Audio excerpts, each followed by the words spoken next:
You find anything that'll help us out? Yeah, I found a friendship quiz with all these kids on it. If you think that'll help, then good enough. Carrie's on line 1. Whenever you're ready. This is Forrest Nash, back again with an unlucky caller on this unlucky night. Carrie, are you there? Yes, we've got a plan, but we can't agree on who should do what. You want me to be the tiebreaker? Exactly. I'm ready. What's the first step?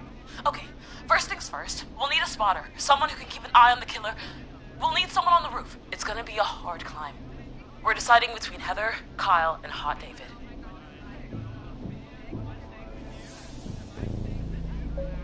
Heather's got this. Yes, Heather, he picked you. Now please, stop talking about all your cheerleading trophies. Part 2. The Whistling Man padlocked the gate back to the road. Before we drive out of here, we need someone to pick the lock. Seth, Jennifer, and Scott all want to do it.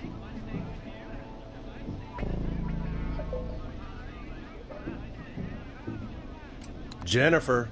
Jesus, Jennifer, you carry a bump key? Why didn't you say so earlier? Anyway, that brings us to part 3. Getting the van keys. I'll volunteer for this. I don't know Jimmy as well as you guys, so it'll probably be easier that way. Then is part 4. This is a very detailed plan. I'm impressed. Yeah, it's weirdly easier to think when you're about to die. You're doing great. What's the next part? Part 4, we need someone to lead the Whistling Man away. We need a fast runner. For this one, we're trying to decide between... Who was it again? Hot David, Cynthia, and Scott. Hot David. Yeah, you, do spend a lot of time running shirtless. You got this, Hot David. Sweet. Okay, let's recap. We get the eyes on the roof. A runner distracts the killer while we grab the van keys and pick the lock on the gate. Now the tricky part. The getaway. Ooh, what's the plan there? Well, we can't all outrun the Whistling Man. But he thinks we're just a bunch of stupid teens. So, let's use that against him.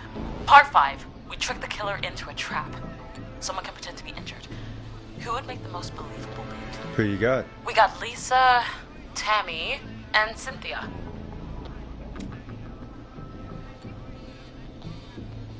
Lisa. Whoa. You're right, Lisa. Having to smile at rude customers is perfect practice. That should take care of the killer. And then it's time to get out of here. Finally, part 6. We need someone who can drive us through the woods and back to Gallows Creek alive. Who's our getaway driver? Should it be... Who have we got?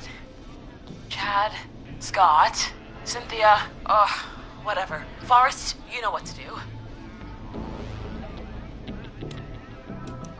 Chad. Oh, perfect. Your go-karting experience will be great, Chad. Thanks, Forrest. We'll just take a few seconds for ourselves, and then it's go time. Sounds good. Talk to you in a sec. Good luck, Carrie. That actually sounded like a pretty good plan. Impressive as hell, right? Damn straight.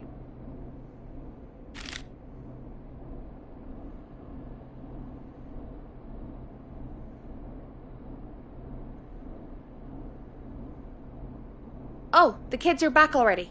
Line 1 again. If you're just tuning in, we're coming to you live with a bunch of teens about to flee a madman. Listener discretion is advised. Are you ready, Carrie? We're good to go, Forrest. Good luck. And Godspeed. You got this. Here we go, everyone. Spotter, to the roof. Go, Heather. She's off and away. All right, Renner. Get ready. Wait for the spotter's signal. Spotter says go.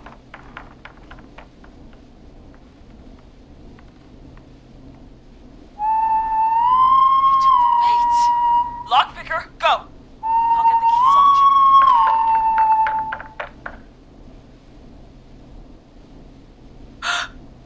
Oh, Jimmy. Oh, his face is... The keys, Carrie. You need to get the van keys. His face is lying next to him, Forrest. It got cut. Oh, God. Focus. Breathe.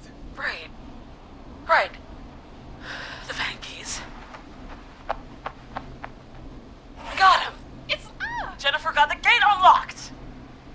hot David should be back any second. Perfect. It's working.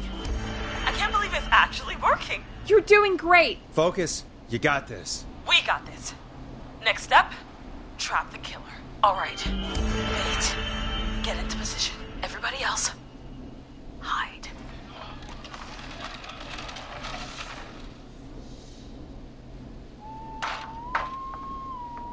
Okay, performer. Now, act like your life depends on it. Oh. There he is. He's buying it.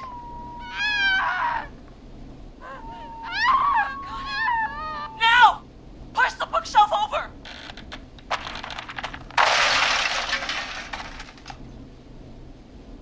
Oh my god! He went through the floor! Spotter! You need to climb down now! We gotta go! She's coming down. And yes! Heather! Quick, everyone to the van. Driver, take the keys.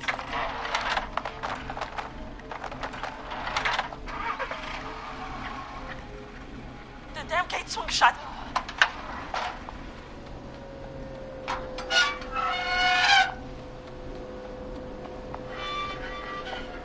Huh? What? It won't stay open. I'll hold it.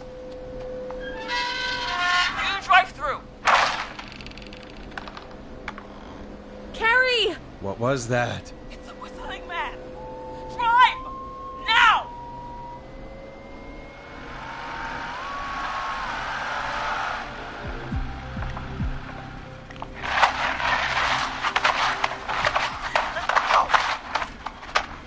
Let me go!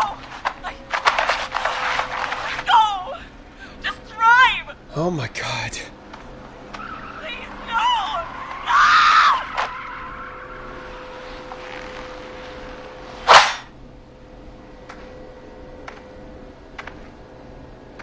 Carrie?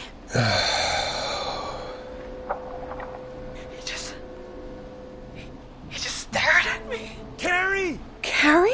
Just stared at me. And walked into the woods. I don't understand. Thank God you're okay. Can you get somewhere safe? I can make it home. Thank you both for helping. If you hadn't, It was your plan, Carrie, and it was a great plan. It was really all you, Carrie. Still, I need to get home. Breathe, Carrie. You're okay now. I'll call you when I'm somewhere safe. Talk to you then. Folks, that was a lot. Our thoughts go out to Jimmy's parents in this awful time. For any kids listening in, please stay inside and stay safe. And parents, hug your kids extra tight tonight. Here's a song for the girl walking home in the dark.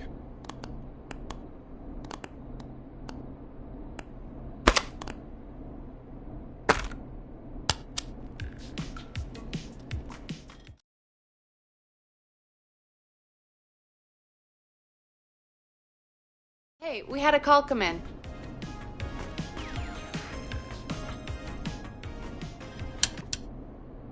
Forrest Nash here. Listeners, we've got another caller live on 189.16, The Scream. What's on your mind, caller? Hey, Forrest. I just wanted to phone in and say that I think I speak for everyone when I say that you're providing a real service for Gallows Creek tonight. It's cool what you're doing, man. Well, I'm just doing my job, friend. Anyway, tell me about yourself. What's your name? Are you keeping safe tonight? Yeah, man, I'm good, thanks. I'm at my roller rink, trying to get everything ready for the Harvest Festival tomorrow. I had a guy from Starling Security here earlier installing the Starling 4000 system, so I'm a little behind. As for my name, my friends call me Roller Ricky, and I now consider you a friend, my man. We're friends now, huh? Well, that's kind of you to say. Thanks. Yeah, man. Sounds like roller skating is more than just a job to you. So is this vocational? I wasn't always Roller Ricky. Once upon a time, believe it or not, I used to go by just Ricky. Yeah. Back then, things were pretty rough. I used to roll with a bad crowd. Not all bad, but there was one guy. Anyway, some bad stuff went down. I harbored a lot of guilt for a long time and turned to the bottle. I didn't really talk about it or even know how to talk. It's just how it was. That bottle took the best years of my life. Or so I thought. It's never too late, Roller Ricky. How did you turn things around? I joined a support group. I opened up about my problems, and sharing that burden just took so much weight off. It's a long story from there, but I found roller disco. I learned how to have fun again, cutting loose and making shapes. Now whenever I get down, I get down. I'm finally free from it all, man. It's important just to talk to somebody. That's the first step. Ain't that right, Max? Aw, hello, Max. Yeah, welcome to the show, Max. Max is my emotional support dog. He's a rescue dog, but I always say he's the one that rescued me. He's the best dog a guy could ask for. Of course, the first thing I did was teach him how to skate. He's better than me now, a real pro. Max can skate. Yeah, man. At first they said it couldn't be done, and then they said it shouldn't be done. But Maxie loves the rink, man. Is that another train, Maxie? Maxie loves trains, man. He's even got that special how to greet them.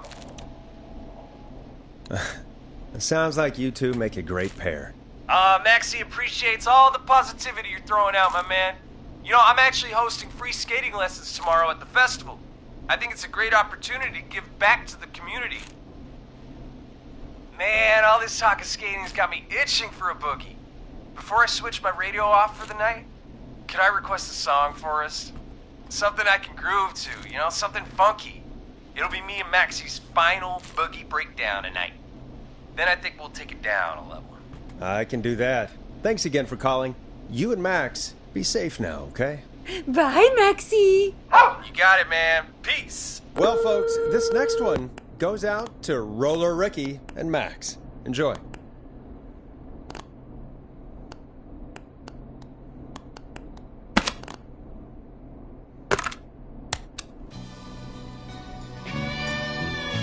You're gonna love this next track.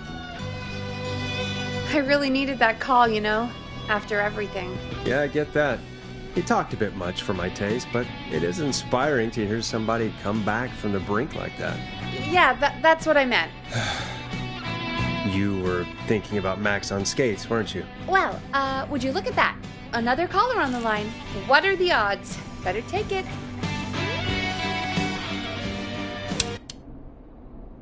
Welcome back to 189.16, The Scream. This is Forrest Nash. How are you tonight, caller? I'm doing okay. I made it home safe. Gary! Hey, I just wanted to thank you for doing what you could earlier.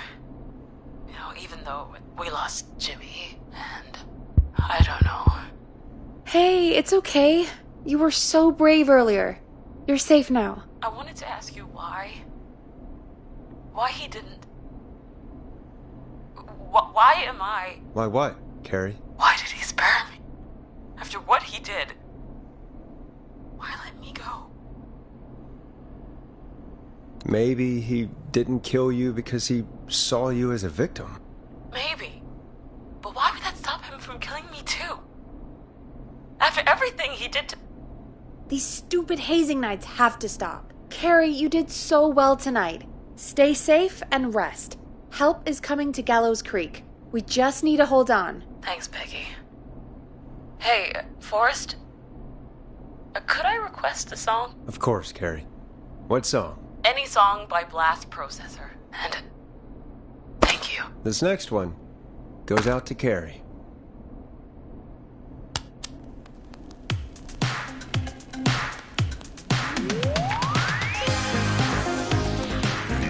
You know, what Carrie just said has really got me thinking. About what? The whistling man left her alone. Why?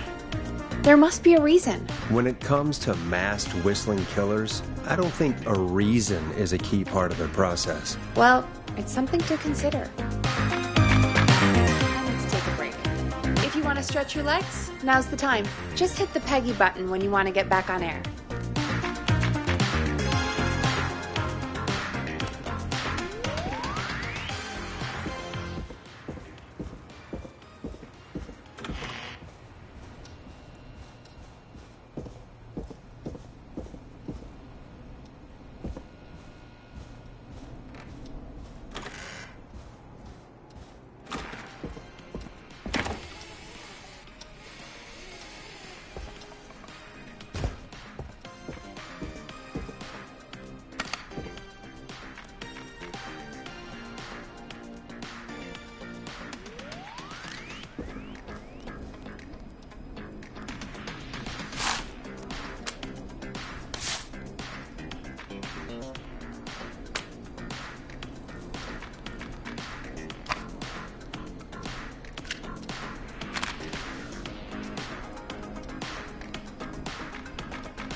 Get going, Peggy. Alrighty, we could run another segment or... Scratch that, Forrest. We have a caller.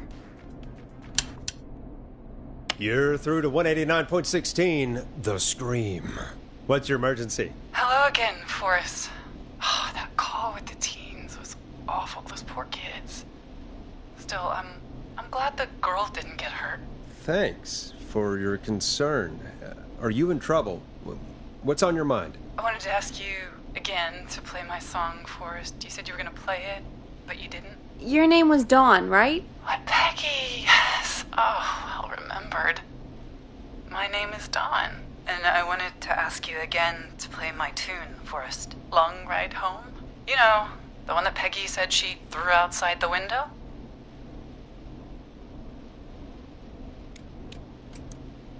You must really love that song, if you're calling up to ask for it when you know we don't have it. Well, I do love it. And I don't want to argue, but you do have it. It's just outside the window. There's a serial killer on the loose. I can't just go outside hunting for a record. I'm really sorry, Dawn, but we just can't get it right now. But wasn't the Whistling Man just at the old murder house? That's miles from the station. It won't take you a second to grab it. Don, I'm not sure if you've heard, but there's something unnatural about this freak. He's fast. I'm not risking it. Oh, but I think you will. Forrest? Peggy, I'm calling with more than a request. I know something. I think I know who's gonna be next. What? Are you serious? Play my song, Forrest, and you'll find out. Well, folks, here's some music for you while I think things over.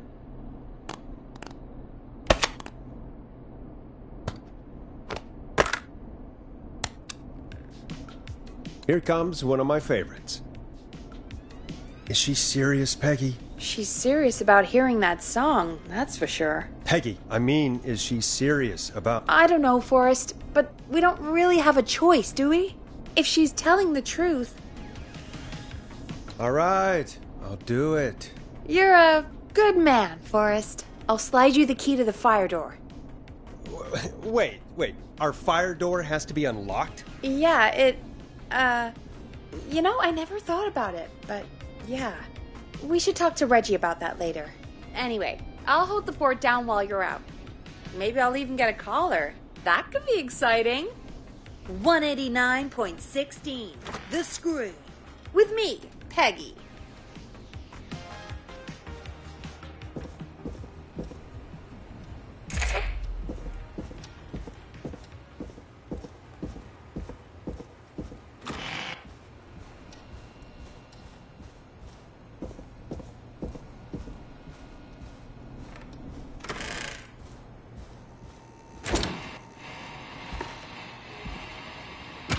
You know, I hope she'll be happy when I'm brutally murdered by the Whistling Man. Out here, in the open, alone.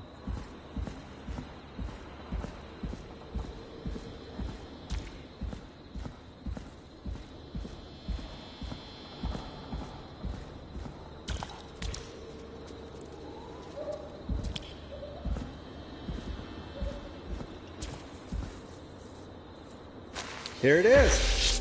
Long ride home.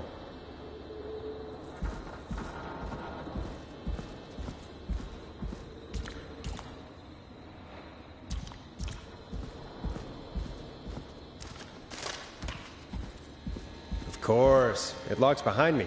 And of course the key doesn't work on this side. Fantastic. Maybe there's another way back in through the basement. A door, elevator, something.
And that's broken too. Only the best for K-Fam. Let's see if I can fix this. Looks like a power issue. I should check the fuse box.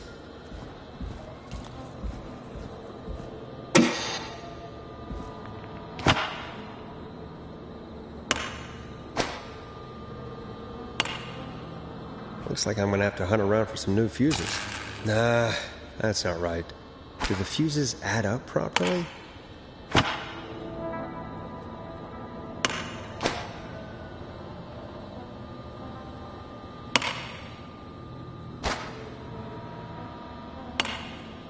Looks like I'm gonna have to hunt around for some new fuses.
Bingo!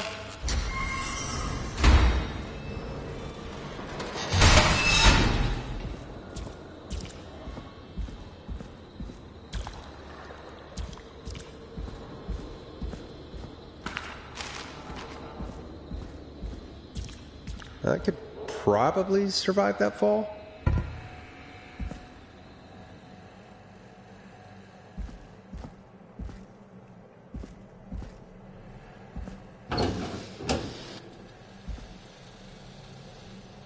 Looks like the janitor's closet. What did Peggy say his name was? Clive?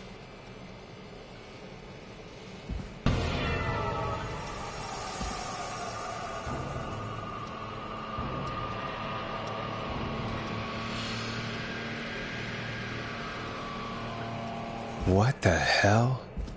Peggy is not going to believe this.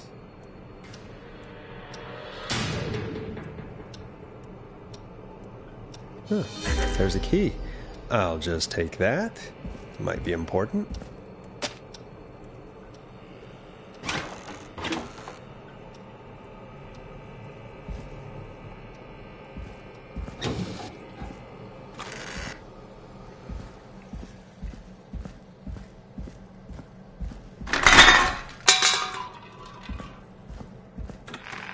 I wonder how the show's going.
Isn't that such a good song, folks? And now for... Jesus, Forrest, you've been gone for ages. I thought something had happened. Something did happen. Clive, the janitor, might be Clive, the murderer. What? I'll start from the beginning. The fire door locked behind me.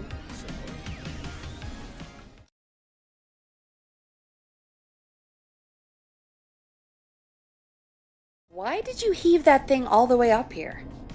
Because the basement's creepy as hell, and I don't like standing around down there. Fair. All right, let's run through this again. We have a creepy board you found in a creepy basement made by our creepy janitor who you think is the creepy whistling man. Yep. And on the creepy board are the names Chuck Brody, Kim Walker, Rebecca Allen, and Aunt Williams. Correct. And you think one of these people will be the whistling man's, Clive's, Next target. That's right. And we've got to find them. You said there are 4 locations listed there, too? The hospital, the power station, the gas station, and the trailer park.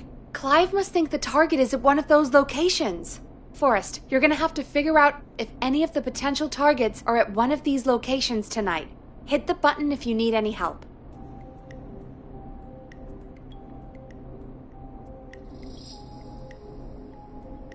How's it going? I'm ready, Peggy. Are you sure? We've only got one shot at this. I'm sure. Let's do this. Okay, name first. Who do you think the target is? Chuck Brody. And where will I find them? The gas station. Okay, I'm dialing. One moment.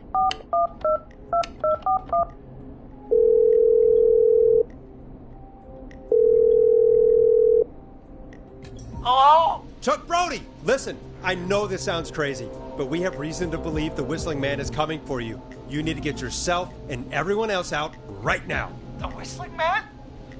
Who the hell are you? Who is this? This is Forrest Nash. Listen, the Whistling Man's pack. We found a list with your name on it, and... Oh, God. It's today. The year I finally let myself forget. Quit talking and run! I think he ran off. Well, fingers crossed that Chuck... Jeez! It sounds like something blew up! He's using bombs now? Is Chuck? I don't know. Hang on, we're getting a call. Hello? Chuck? Chuck! Forrest, the whole goddamn gas station's gone up. Is anyone hurt? I don't think so. I got everyone to follow me out. The town's only ambulance was blown to hell, though. Yeah, damn it, that fireball threw me. I've got to get to the hospital. I'm not feeling great.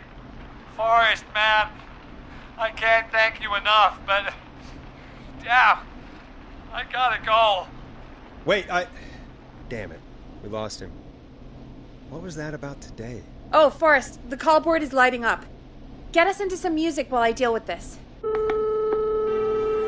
Here's some music while we regroup here on KFAM 189.16, The Stream.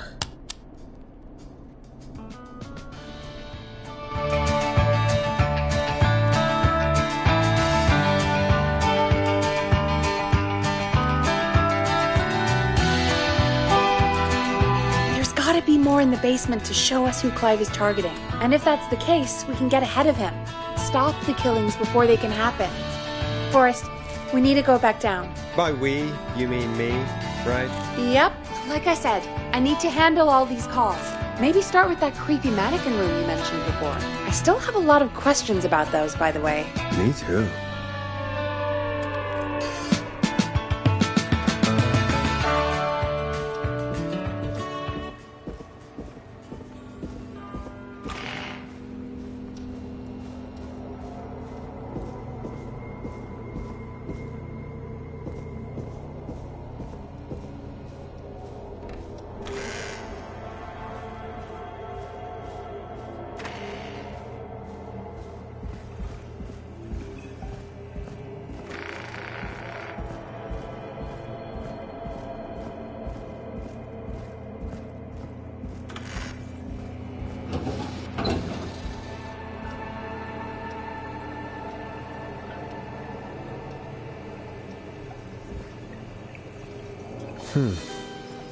The key? Was this always here? I must have missed it when I brought everything upstairs.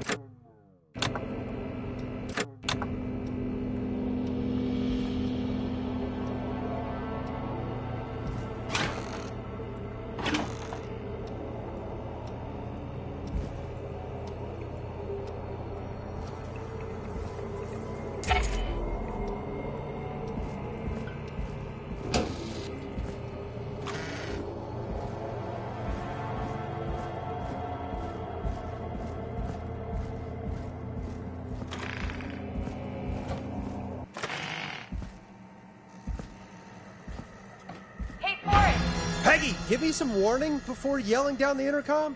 Sorry. Buzz the intercom when you find something and want to discuss it.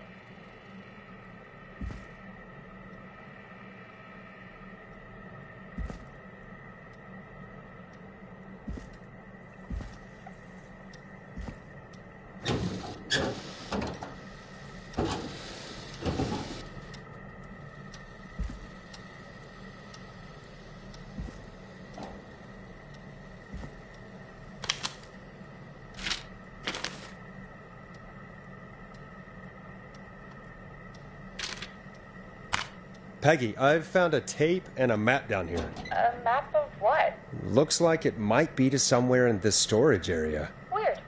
Well, maybe the tape will give us more information. Give it a play.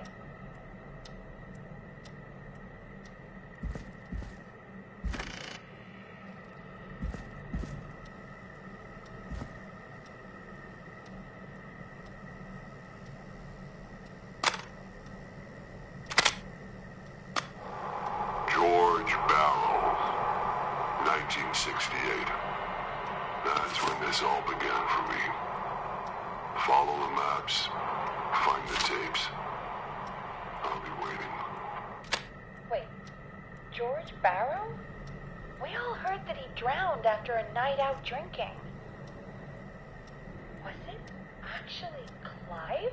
Has Clive really been the whistling man for that long? He says I need to follow the maps and find the tapes. I guess that's what this map is about. I think we need to see what else is hidden down here. Be careful, Forrest. Keep looking. Buzz the intercom when you found something.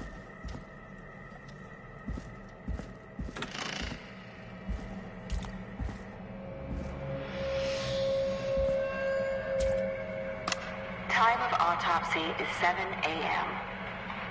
Cause of death is asphyxiation from drowning. The degree of rigor mortis indicates that the subject has been deceased for 5 hours. That puts the time of death...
Small lacerations to arms, legs, and face, typically obtained by running through foliage. Severe blistering to the feet.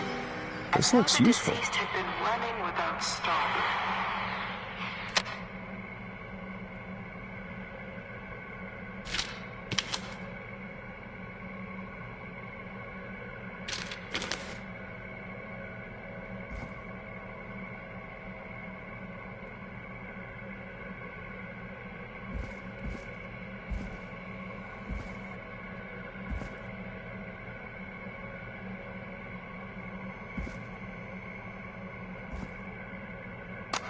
Preliminary toxicology results shows no signs of inebriation. However, a high amount of cortisol was found, indicating elevated levels of stress in the immediate moments before death.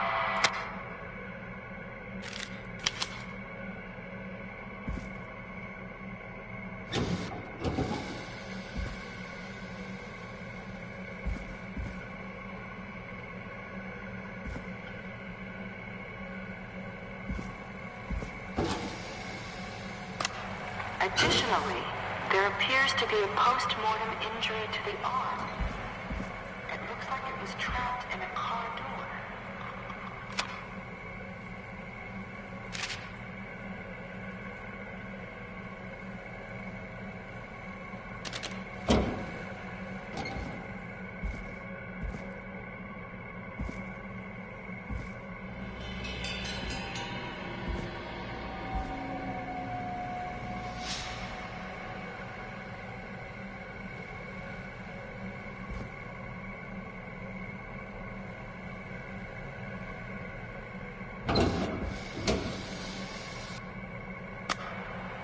the coroner's opinion that the subject likely feared for his This has to be life and important. was chased, resulting in a fall from a height into a body of water where he hit his head, was knocked out, and drowned.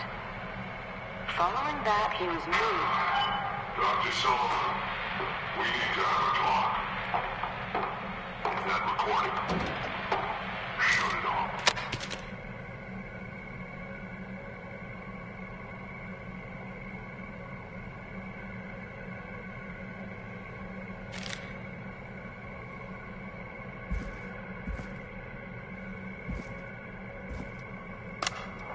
If you're listening to this, then I'm probably dead.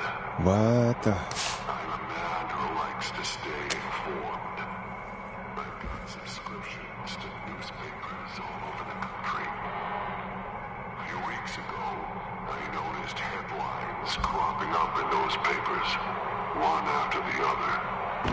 Each headline, A new vinyl for my collection. each murder, the death of someone I knew almost 20 years ago. And each one drawing closer to Gallows Creek. Drawing closer to the anniversary. None of us are innocent, but I don't think we deserve killing. All I hope now is that I can save some folk from the worst that I can. I don't know. Do something to make up for what I did back then, I guess. I didn't kill anyone, mind you, but that's past mattering. Now, there's more I could say that I should say, but my employer made it clear that my family would pay a high price if I ever spoke out. So, hopefully I've said enough for you, listener, whoever the hell you are, to start putting the truth together. What the hell? Peggy is not going to believe this.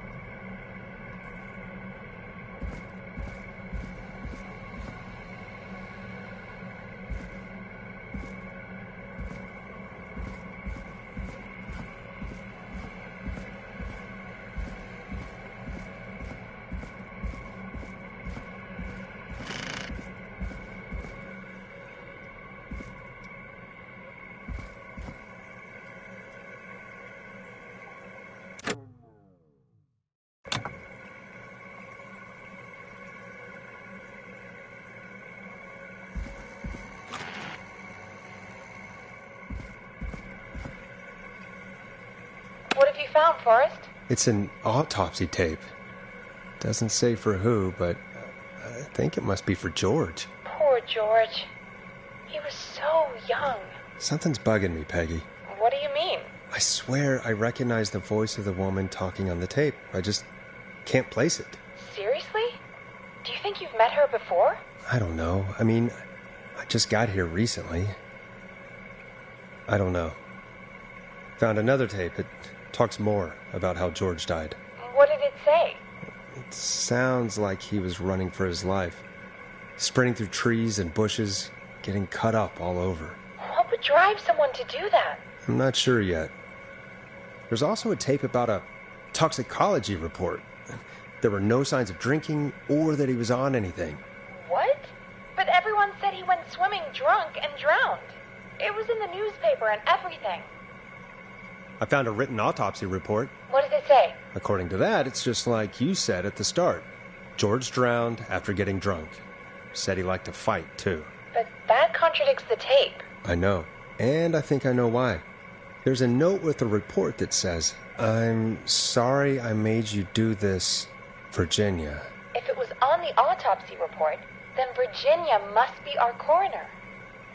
Wait, the caller from earlier, when we had to call the takeout restaurants, wasn't her name Virginia?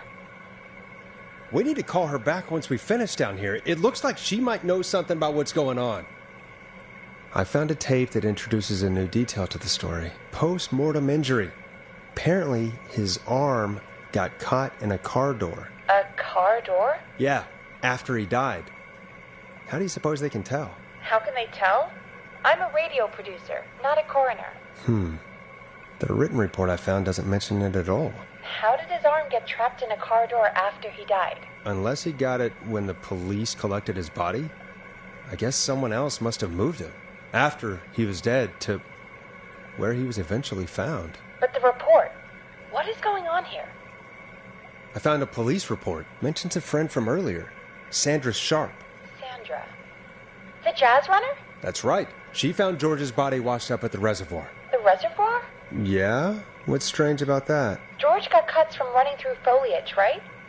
But there's no forest around there. Also, how did it wash up at the reservoir? What do you mean? Reservoirs don't have tides. But that's what the police report said. It's not possible, though. I did a school project on reservoirs and got an A. But, yeah, not important right now. The important thing is that it doesn't make sense. What are you suggesting, then? That the body was originally found somewhere other than what the report suggests? That the sheriff tried to cover it up, but accidentally let something slip? Something like that. I think. Well, Sheriff Matthews wrote the report. If he hadn't been eviscerated, we could have asked him. True. But Sandra is still alive. Once we're done down here, we should give her a call. In another tape, the coroner comes to the same conclusion as I did. George was running from something. Maybe an animal? Maybe, but then there's this next bit, where the coroner thinks he was moved post-death. So she agrees with us. At the end of the tape, someone burst in and demanded Virginia stop recording. I think it was Clive. This is starting to make sense now. This is a conspiracy to cover up what happened to George. I think I found Clive's last recording. I think Clive might be gone. Gone? I found a confession. Not for any killings, but for playing a part in covering up George's death. He left this behind in case he died. He hoped someone would find it. Do you think the Whistling Man already got him? Possibly. We've had a lot of callers tonight, but maybe not every victim made it to the phone, you know? We don't know how many there really are. Christ, Forrest, that's dark. I know, but Clive said he had read about other murders in other towns, and that the murders were all folks who knew about the incident. And the killings were getting closer to Gallows Creek. He said he wanted to do something good for once. The board in his office. He wasn't tracking people down to kill them. He was tracking them down to save them. Ugh, why didn't he just come out with all of this? He said his employer threatened his family if he spoke out about any of it. His employer?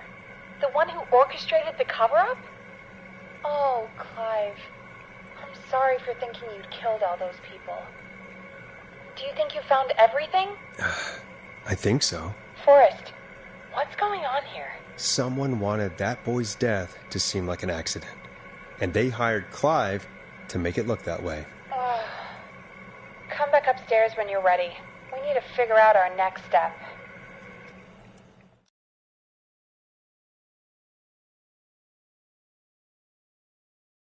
Thank God you're back, Forrest. I've been running out of stuff to pad our airtime with. Peggy, you work in radio. Forrest, I'm stressed. I mean, really, how are we supposed to keep a show going with all this happening? This is our job, Peggy. We gotta do it. You're right. So, what's the plan now? I think we should call Virginia back. All right, I'll get her on the line. Time to turn the music off.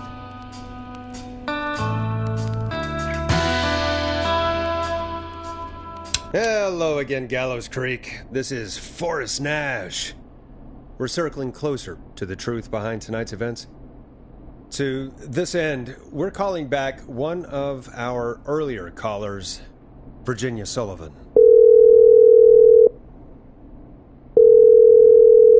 Fretman Plunker here? Who's this? Is it you? Goose. Plunker, hey, it's the Radio Man, Forrest Nash. Radio Man? What's up? Solving mysteries, saving lives. The huge. Right on. Plunker, what are you doing at Virginia's house? She asked if we could stay to keep an eye out for that whistling turd. So we're hanging out, bro. Well, that's big of you, Plunker. No, it's nothing. Can I speak to Virginia? Sure thing, Radio Man. I'll just go get her. Who is this? Hey, Virginia, it's Forrest. I'm glad you're still okay. Oh, Forrest. Sorry, I'm still jumpy.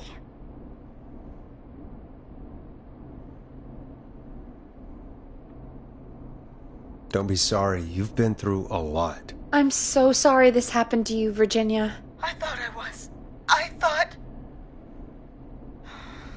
Easy. We're not calling to talk about earlier. We're calling because we think you can help us understand why this is happening tonight. Me? What would I know? Well, can you think of any reason why you'd have been targeted? No, I don't think so. All right. When you were attacked earlier, you mentioned a name. Clive. I don't know what I said then. I was petrified, Forrest. Clive's the janitor at our station, and we know you spoke to him in the past. Forrest, please. You don't know what you're doing. He'll come for me. Virginia, it's okay. Clive won't be coming after you. We think Clive's dead. Dead? But isn't he? He's the whistling man, Forrest. We found evidence to the contrary. But It's true. And we found your autopsy reports for George Barrow. how? I saw him destroy them. Well, he didn't. I don't know if he kept them or made copies or what, but we found them. And we know it's related to what's happening tonight, which is why we called you. Why did you write a false report? All right. One day, I came into work to find a boy on my slab.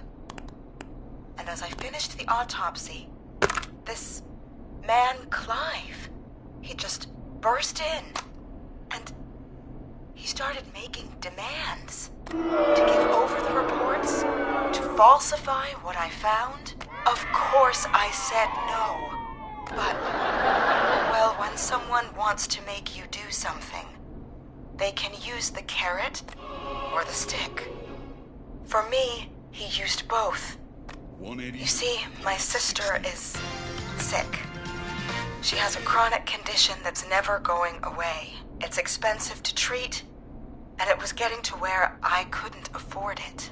And Clive promised me that his employer would pay for my sister's treatment if I did what he said, and that if I ever spoke about this, he'd beat me to within an inch of my life. I don't know why he had me do it, but my sister needed me. You have to understand. She needed me. We understand. Thank you, Virginia. That was brave. God, I just want this nightmare to end. This will help end it, Virginia. Thank you. Stay safe, Virginia.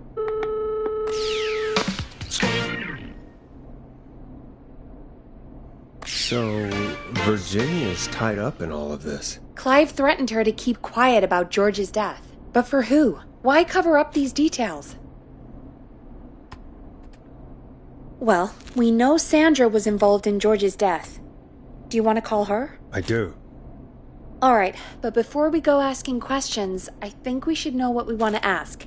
Is that fair? Yeah, we need to ask her about finding the body. She was the one who discovered it, but something just doesn't add up. 100%. She knows more than she's saying. I wonder what she's hiding. We'll hopefully find out soon. Anyway, just be careful when you're talking to her. Don't push too hard. We don't want her to hang up. I'll be careful. All right, calling her now. Hopefully she's at her jazz studio. Aha! Forrest, you're through. Hello, this is Sandra at Jazz Pizzazz Jazz Studio. Who is this? Hello again, Sandra! It's Forrest Nash of 189.16, The Stream. And you're live on air. Oh, I always thought folks called into a radio show, not the other way around. How jazzy. What can I do for you? Well, we're trying to understand what's behind the attacks tonight. We had a few questions. Why, Forrest, of course. Heck, after the way you saved my life, I'd say yes to just about anything you asked. Really? Well, that sounds nice. I might just call you back tomorrow then, too. You got my number. But what about tonight? Is there anything you want to talk about right now? Remember why we called, Forrest? Of course. Do you know why the Whistling Man might have targeted you? Ha! As far as I could tell, he was just a knife-wielding psycho with superhuman cardio. He'd have chased after anybody. Right. Well, we think he might be chasing specific people. People who know about the death of a boy named George. Oh, I don't know anything about that. Sorry. Have you had to keep quiet about anything? Any secrets you've had to keep? What would I have to keep quiet about? I don't know. I mean, could be that you've seen something or heard something. I never saw anything. And even if I did, what would that matter? And it was years ago. Sandra, are you okay? It was years ago. We know, Sandra. You do? You know about? Yes. Of course. This studio is my life. After I found the body in the river, I couldn't lose my studio. Do you understand? Sure. I understand. When the rent just kept going up, he said he'd stop if I just needed to keep quiet. And everything would be okay. Of course. We understand. I mean, it's not like I killed him. What was the harm in saying I found him in the reservoir instead of the river? Right? Right? I'm sorry. I can't do this. And she's gone. I don't think that could have gone any better. You truly did great, Forrest. Well, folks, if anyone out there has any thoughts on what's going on tonight, please call in. That's good timing. We've got a call waiting just this second.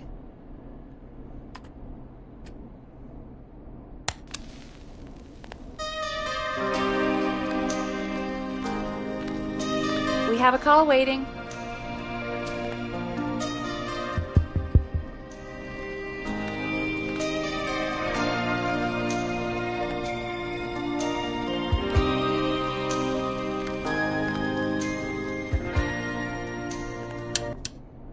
Welcome to 189.16 The Scream, with me, your host, Forrest Nash.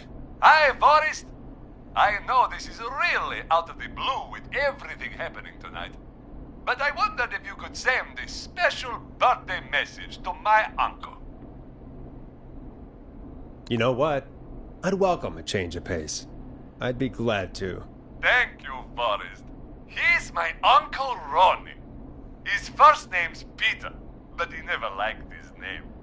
But since he always had salt and pepper hair, even as a kid, can you believe it? Folks always called him Pepper.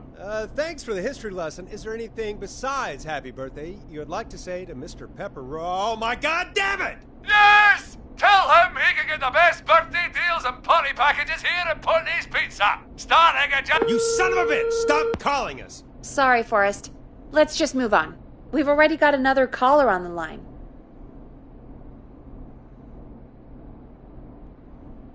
This is 189.16 The Scream. I'm Forrest Nash. You're on the air, caller.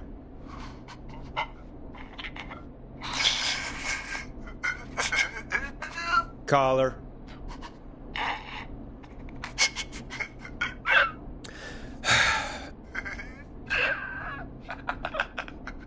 Ponty. Ponty's Pizza always delivers. Come rain or sleet or whistling man, we'll be there.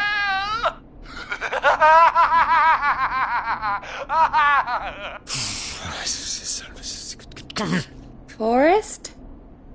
Forrest? Are you okay?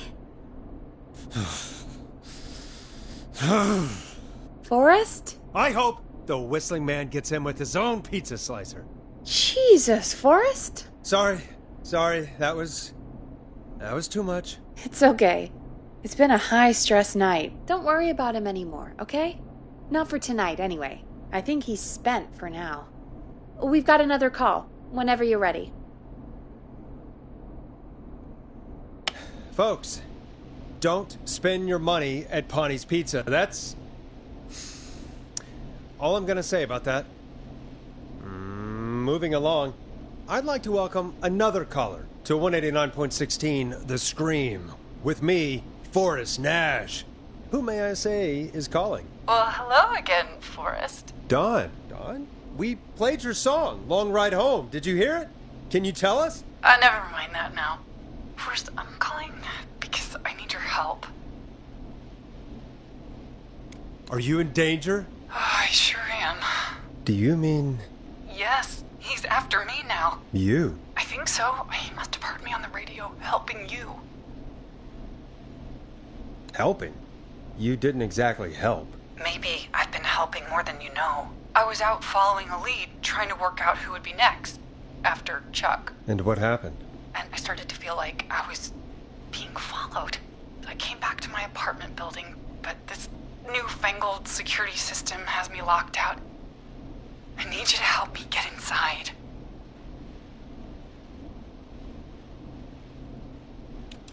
Don't you have a key to get in? Only for the apartment door. The front gate requires an entry code. The future is electronic, I guess. I need that code to get inside. Which apartment block do you live in? Maybe one of our listeners lives there too.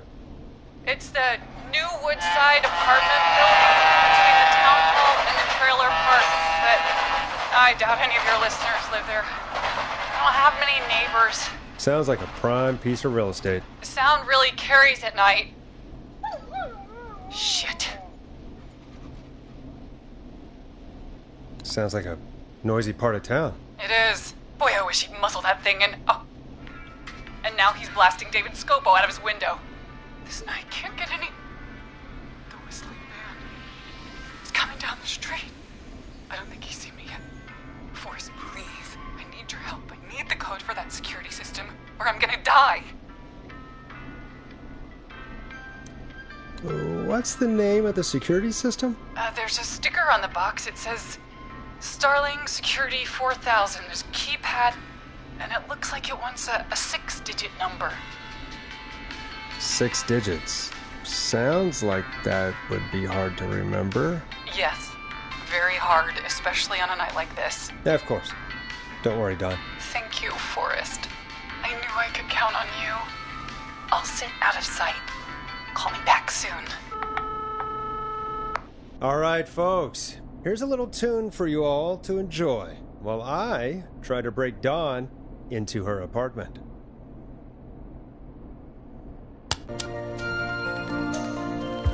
Coming up for your listening pleasure, it's Caged Tiger with their single, One Last Goodbye. You were pretty quiet there, Peggy. Forrest, was it just me, or was there something... It wasn't just you. Something was weird about that. Yeah. Well, tell you what, we have a Starling 4000 or whatever here at KFAM. Clive bought one for the station. Maybe we can find something to help. Well, I'm not sure who, but to help someone.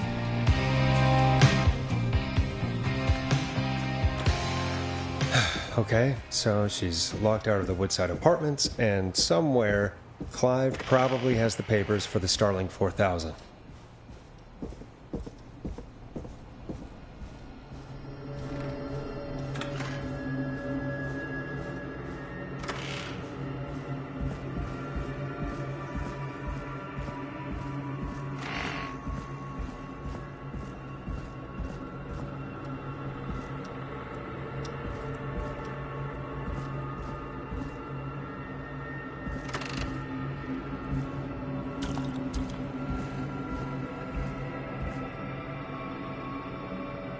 Order delivery form. Starling must have left this by accident. The system's not even installed at Woodside. Starling 4000 user manual. Ah, these codes should come in handy.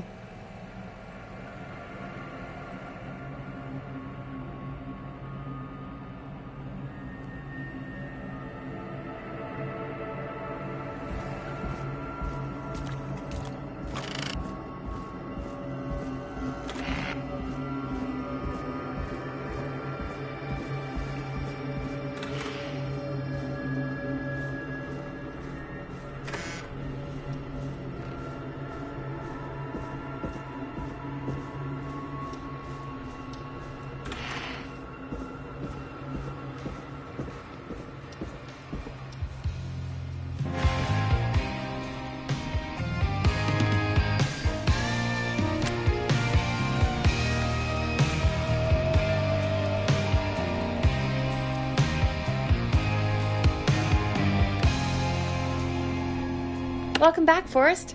Find anything? The Starling 4000 security manual. It's got a bunch of codes. Good. And did you find anything else? I saw a list of everyone else who bought the Starling 4000. Know who was on there? Oh my god. Roller Ricky! Do you think we should give him a call? Is that crazy? I don't know what you'd say, but...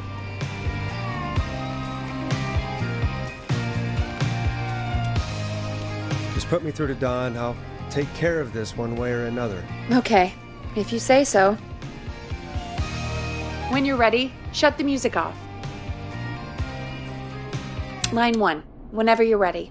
Don, are you there? This is Forrest Nash from 189.16, The Scream. Oh, thank God you're back. I've been so afraid. What's the code to the gate?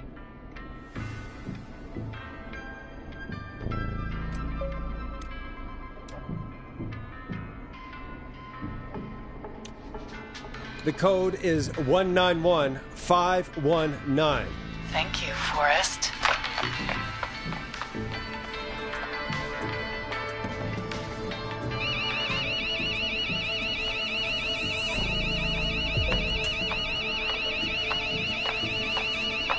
Son of a bitch. Ah!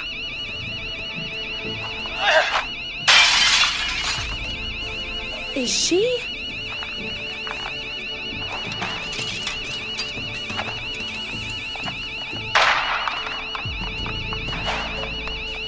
Yeah, stay out! Nobody disrespects the sanctity of the ring. Don't ever come back here again. I'm calling the cops! Thank God. Hello? Is someone there? Ricky, get back inside and turn on the radio. Whoever that was, she was trying to break into the ring. She? Forrest, man, you got no idea. That was him! That was the whistling man. The alarm gave me just enough time to get my rifle. I don't like hurting folk, but I can't let anything happen to Maxie. He's my best friend, you know? Listen, man, I'm heading back inside. Gonna barricade that window. My man, thank you. You and Peggy can skate for free whenever you want, forever. That's a done deal. Thanks, Ricky. Can't wait. You got it. Talk to you soon. Okay, Gallows Creek. Here's some music while we process what just happened.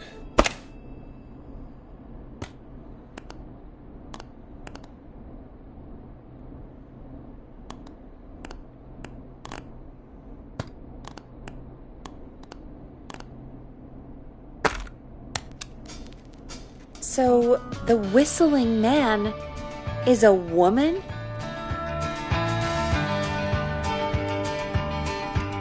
Yeah, I worked it out a while ago. Yeah, sure, Forrest. You just never mentioned it. She called up. You spoke to her multiple times.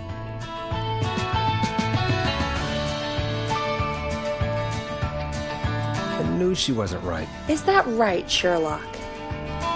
Why do you think she requested that song? To get me outside? Maybe, but how? She didn't know the song was outside to start with. That's right. She never actually attacked me out there. So? What now? I guess I should make an announcement. We do have new info.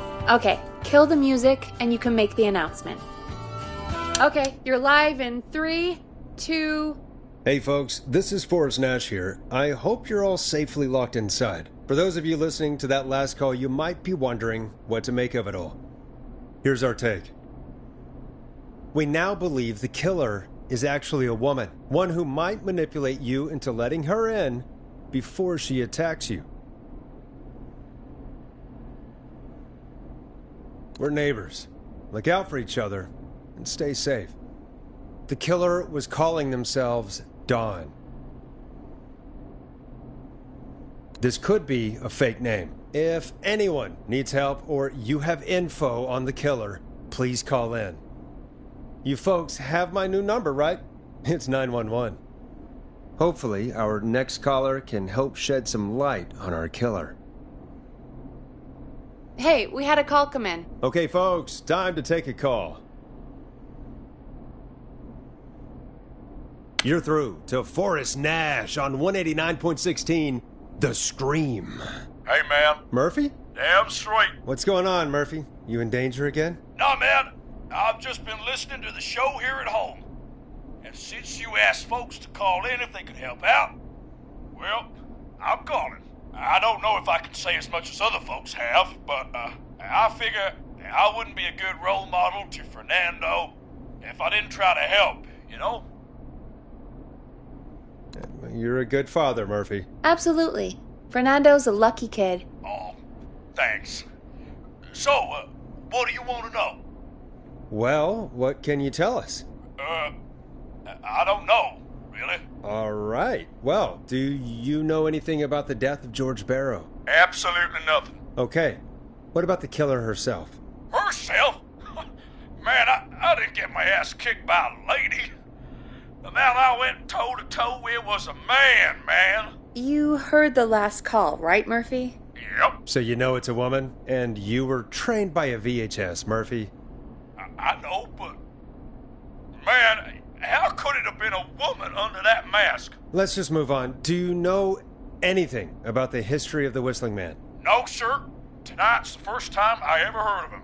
What? I moved here 3 years ago, man. What do you want from me? Nothing. You and Fernando just stay safe. Right. Sorry I couldn't help y'all more, man. Now, if you'd have asked me about gators... Forrest, we have a call coming in. Sorry, Murphy. I think that's all we've got time for right now. All right. I'll catch y'all with the gator talk later. Night. Well, folks, that was a bust. But perhaps our next caller has more they can tell us. Let's find out. This is Forrest Nash, and you're listening... Please help me. My name is Casey Moore. I'm at 25 Nancy Drive. My best friend's been stabbed. He's bleeding everywhere. I don't know what to do. Please help me. Somebody's been stabbed? Can you tell me what happened? We'd been out at the reservoir. We were heading back to his place when we heard this whistling all of a sudden. He just started freaking out. He screamed at me, told me to hide. I'd never seen him like that, and I just panicked and ran and hid in a bush. Oh no. Forrest. Then what happened? He went up the road and talked to someone. I couldn't really hear or see anything.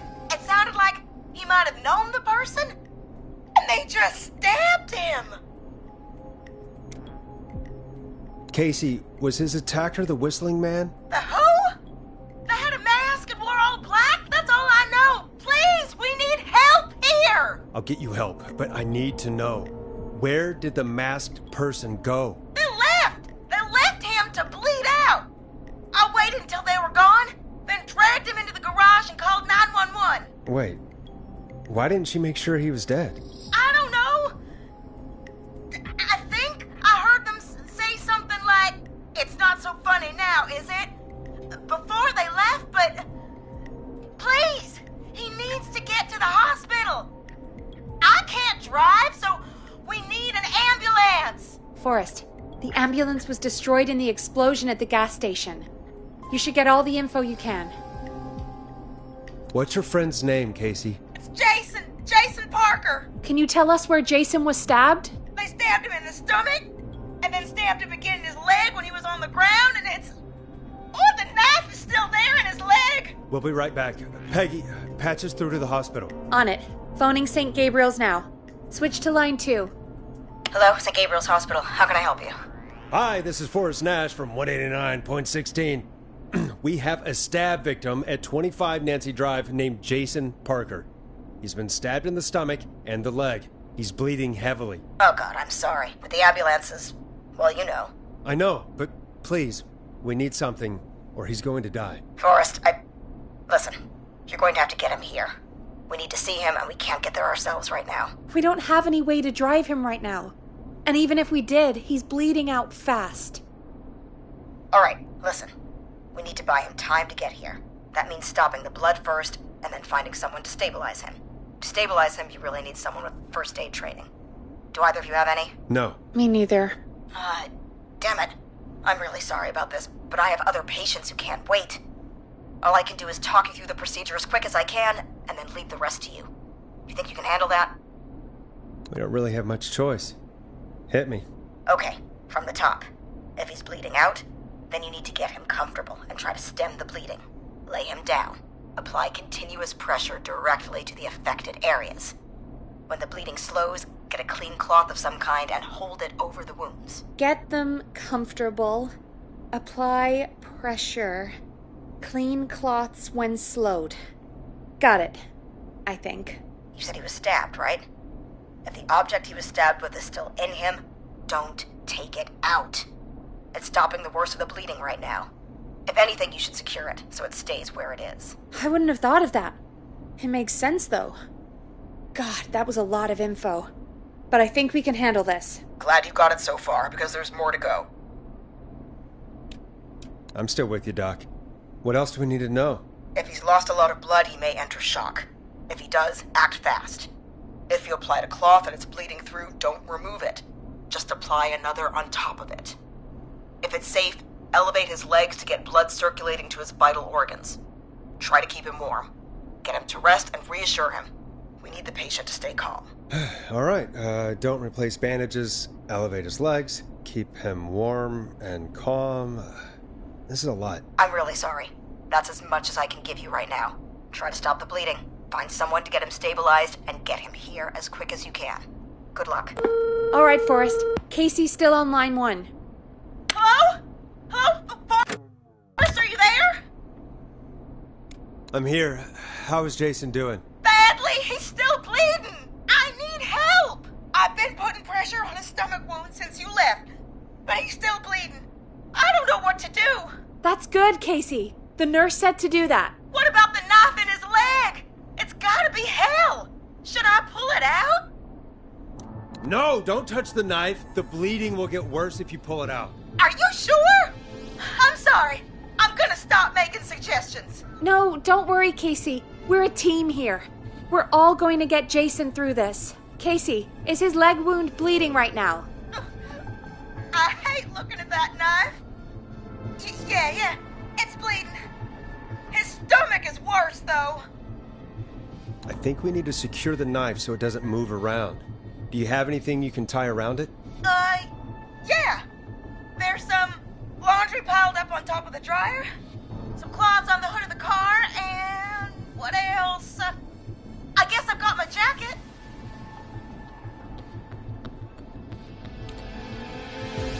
Take the cleaning rags and hold them over the wound. I really hope these are clean. Here we go.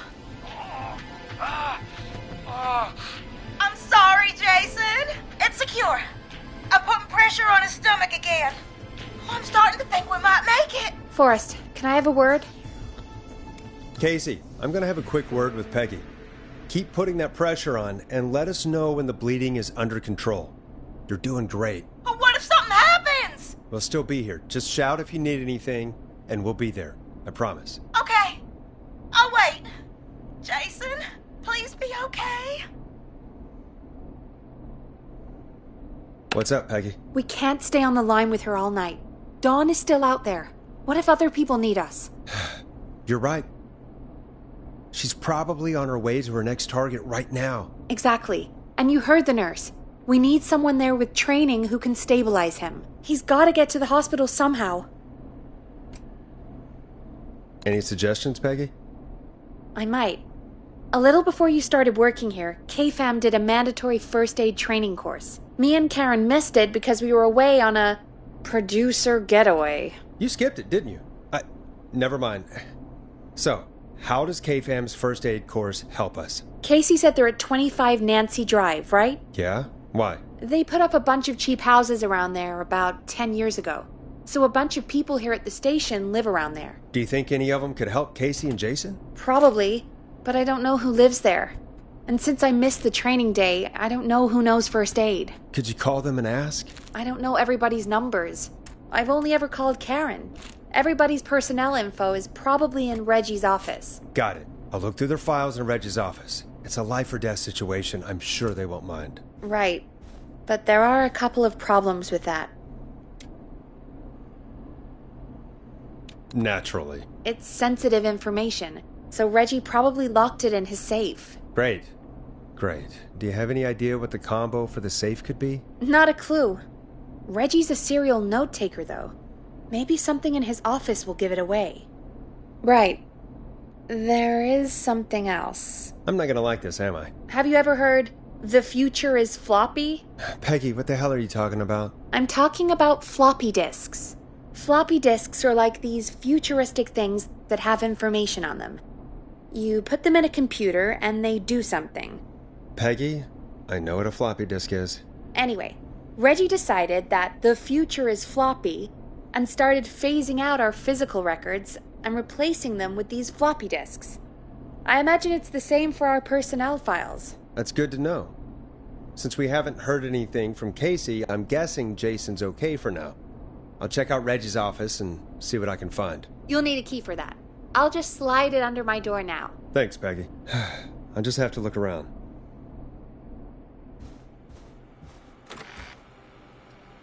Good. I'll patch my mic down to the office so you'll hear me over the intercom.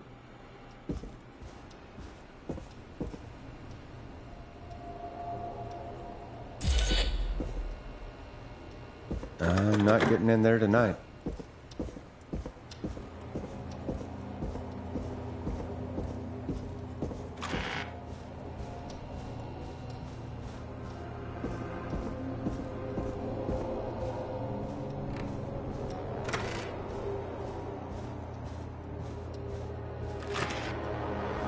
Looks like I need a 4-digit code.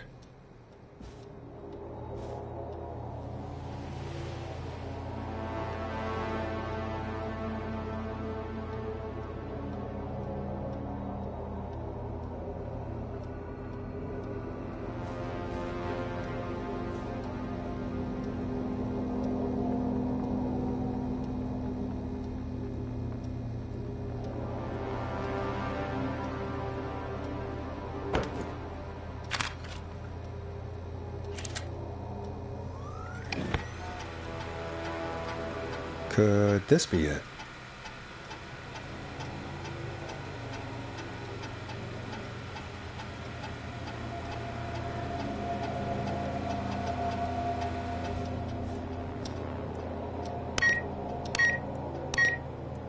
Nice.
Hey, Peggy, you there? Yeah, I'm here.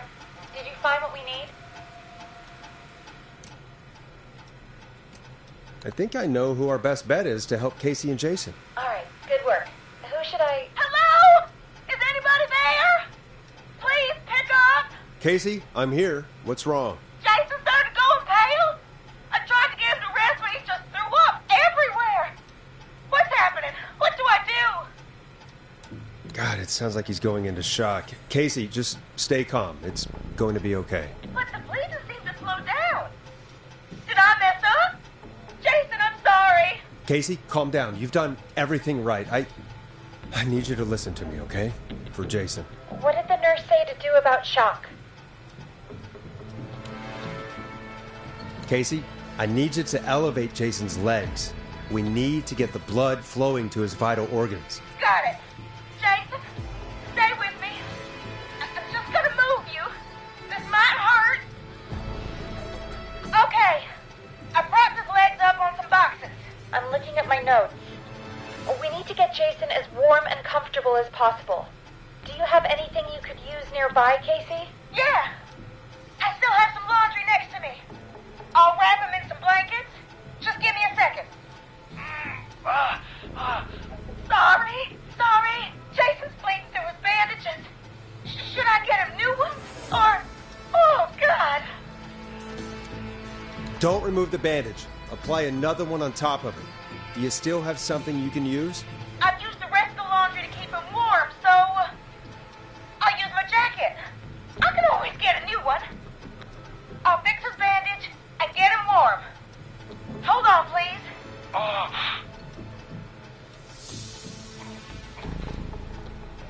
Sorry. I'm done. You're gonna be okay, Jason. Just relax now, okay? Oh, he's scared. He's not doing well. Is he gonna... Casey, I need you to be strong for Jason. Sit with him and reassure him that everything's going to be okay. Okay? Okay. But please, I can't give him what he needs. Please, now, I can't lose him. All right, Forrest, we need to hurry. Jason doesn't sound like he's doing too well. You said you knew who to call earlier? Who was it? We need to call John Hedges. He lives on Nancy Drive. He didn't really participate in the first aid training, but he's a former war medic. He's probably the most trained person we have. Really? I never really spoke to him before. A war medic, huh? Yeah, and according to Reggie's notes, John keeps all of his old equipment at his house. He's something of a hoarder. All right. What's his number? 5420735. Calling now. Let's hope he picks... Who the hell is this calling me? What time is it? John, it's Forrest Nash here at KFAM. We have an emergency and we need your help. Forrest, if this is a work emergency, then it can wait until the goddamn morning. Just leave me a note like everybody else. A man has been stabbed by the Whistling Man, or... Never mind. He's lost a lot of blood and he's passed out. We need you to help him. The Whistling Man? What kind of joke is this? John, we're not kidding. A man is gonna die if we don't help him right now. Seriously, I haven't been called on for over 10 years. Where's the patient? What's his condition? He's at 25 Nancy Drive. I think we got his friend to stem the bleeding, but he's gone into shock. He's passed out right now. You say he was stabbed? Do you know the extent of his injuries? From what we were told, he has 2 major stab wounds. One to the stomach and one to the leg. The knife is still in his leg, and the stomach wound is open. Understood. Let me grab a few supplies and I'll head right over. Damned if he dies on my watch. Thank you, John. We'll let him know you're on your way. Good luck. Hello, Casey. Are you there? How are we doing? Bad. Jason seemed really weak and then just started thrashing.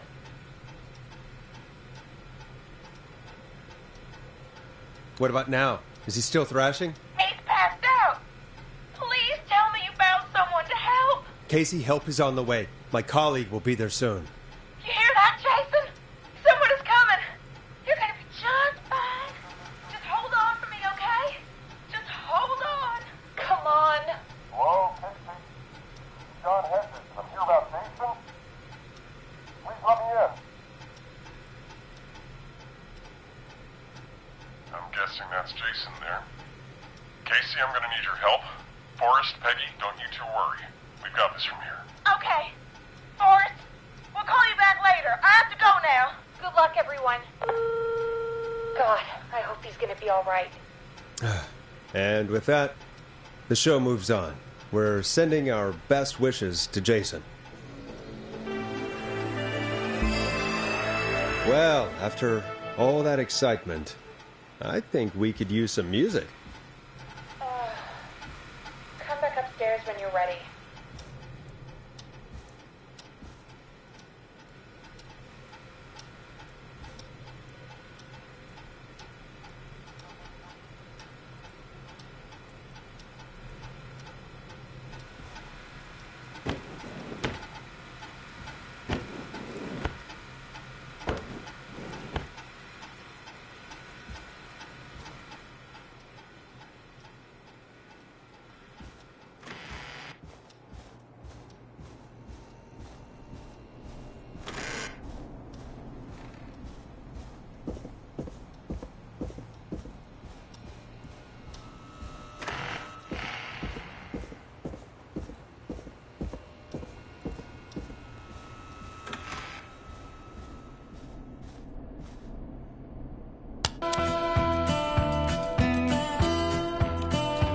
Getting pretty late. This might be your last break for the night, so try to enjoy it. Give me a buzz when you want to go back on air. Let's roll. You got it. We've got another call coming through, too. Welcome back to 189.16, The Scream. I believe we have another caller on the line. How are you tonight, caller? Forrest, it's me, Roller Ricky. Oh, and Maxie's here too. Good to hear from you again. How are you both doing? Oh, we're good, man, thanks to you. You're like our guardian angel. That wouldn't be a bad look for you, Forrest. A little white wing halo number. Maybe something for the K-Fam Halloween party. All right, everyone, let's calm down. Ricky, I'm just glad we could help you and Maxie. Is there anything else we can help you with, Ricky? Actually, I think I have some info that might help you. Oh? What's that? You see, man, me and Jason know each other. You know each other? Yeah, we went to Gallows High and played on the football team together. He was a gnarly offensive linesman, and I was our star wide receiver. Runner Ricky, they called me. All right, and what does that have to do with tonight? Well, because George, the guy who drowned, he was on our team too. Tell me about him. What was George like? I didn't know him for long, man, sad to say. We had our first team party on the night he drowned. He seemed like such a good dude. Ricky, were you there when George drowned? No, man. Once the party turned, I beat feet out of there. Man, I remember George and his girl there. There was a whole lot of love, man. I could see it, you know? George's girl? Ricky, who was the girl? She might just be the one behind all of this. What? No way, man. There was so much love there. I can't believe she'd ever be capable of anything like this. Ricky, please. What was her name? I never got her name, man. He just called her Bean. I didn't really know her before or see her after that. Then what did she look like? Please, tell us anything you remember. I just remember a pretty girl, man. I'm sorry. Ricky, you said the party didn't last long. What happened? We were just having a good time, and then the next thing I knew, everyone was running for their life. I looked up and saw that goddamn whistling man in the trees. And I never ran so fast in my life. I ran straight home. Didn't know about George until next morning at school. I'm guessing it was whistling night, wasn't it? That the whistling man was just another kid. Yeah. I don't know how George died, but I always felt like if anyone deserved to die that night, it should have been me. And Ricky, it wasn't your fault. You're not a bad person. I know that now, man. It took a long time to learn, but Yeah. Just thought I'd tell you all what I know. Thank you, Ricky. This helps. Thank you. You got it, man. Anyway, I think it's time for me and Maxie to free up your phone lines. Thanks for listening, man. I'll let you to it. Night, Ricky. All right, folks. Looks like we got a new lead in the case. If anyone has any info about this mysterious being, please call in. If she was George's girlfriend back then, she's probably in her mid to late 30s now. Huh. Oh, we have another call coming in, but hang on. What's up, Peggy?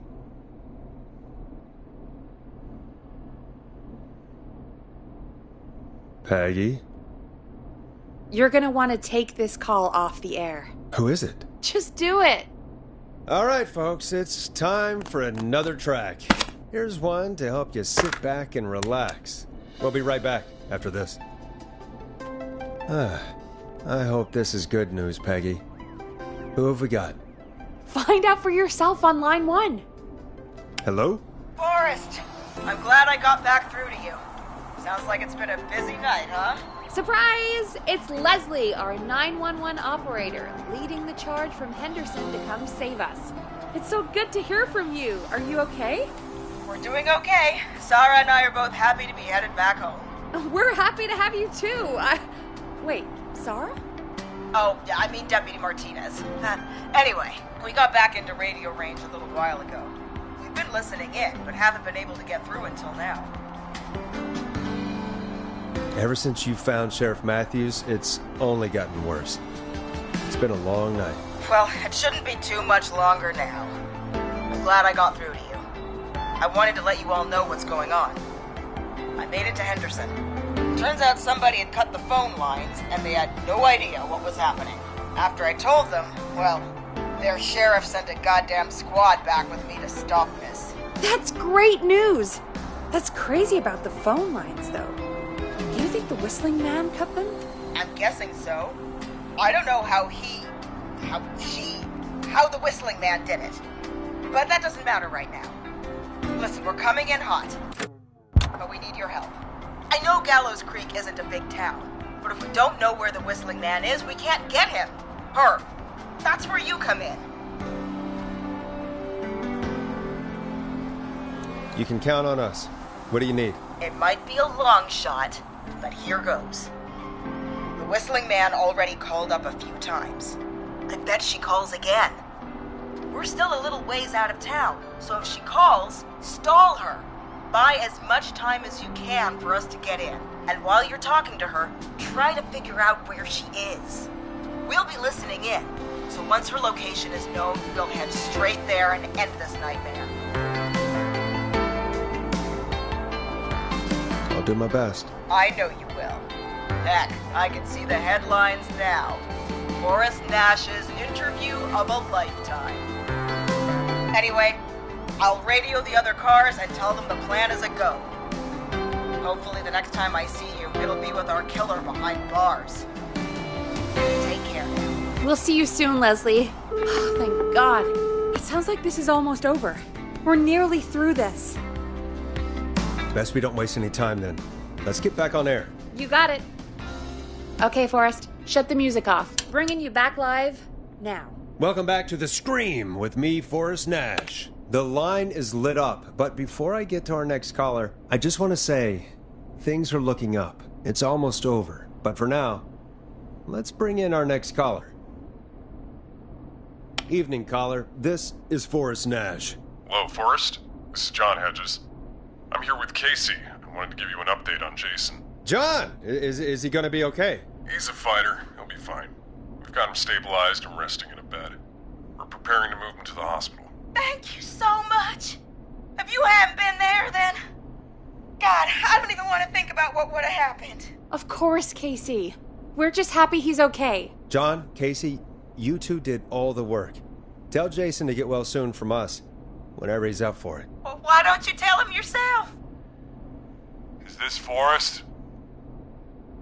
The one and only. I hope you're feeling better. It's good to hear you, Jason. How are you? Oh, well, you know. I've got a hole in my stomach, and there's a knife in my leg. but John gave me something to take the edge off.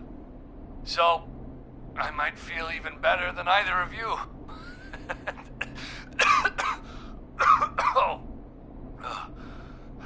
Take it easy until you get to St. Gabriel's. I will. But, before that, I needed to call you. I'm guessing the Whistling Man is still out there? Yep. As far as we know, anyway.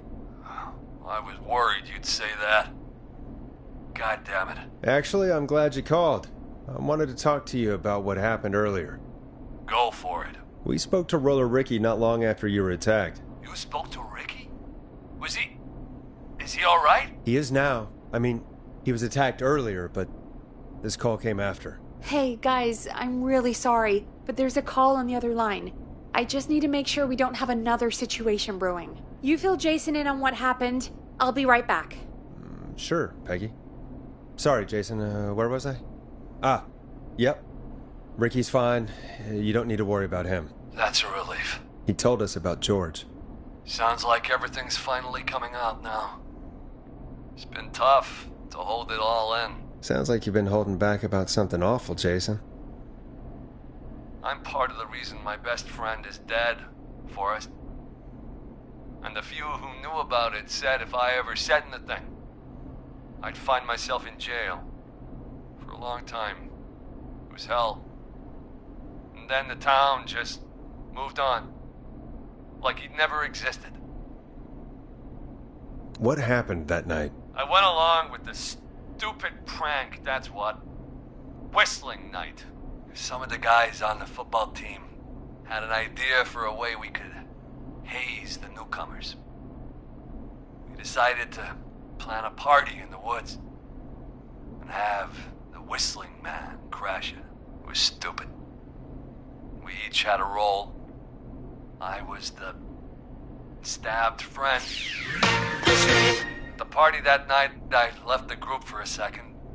Met our Whistling Man. Pretended to get stabbed in front of everyone. Started an almighty panic, those screams. That was the last time I saw or heard George alive. How did George die, Jason? I don't know. I was playing dead. But when I heard her scream... Ricky mentioned a girl named Bean. Is that who you mean? Bean? Oh, yeah. I guess George did call her that. Yeah. He called her Bean.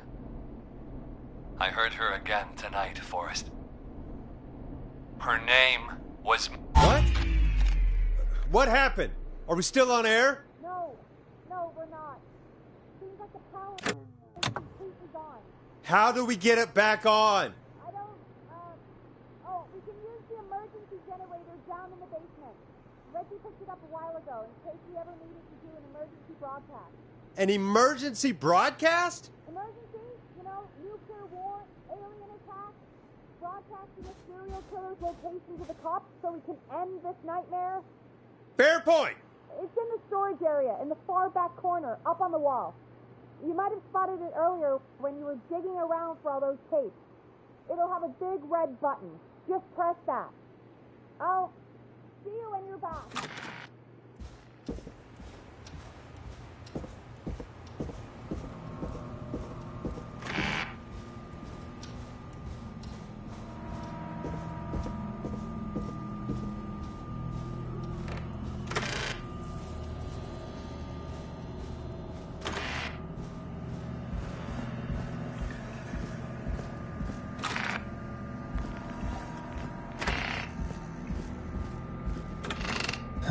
Far back corner. Why is this station so big?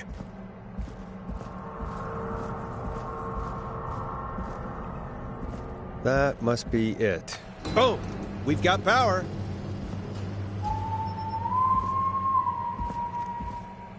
The Whistling Man. I need to warn Peggy.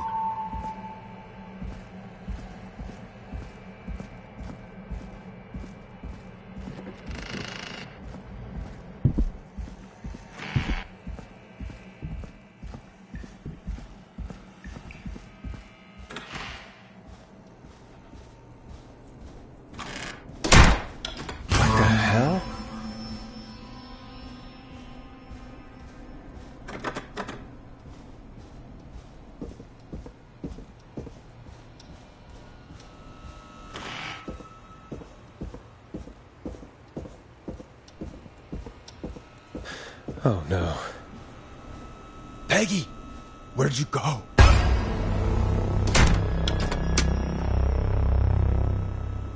No way. This can't be happening.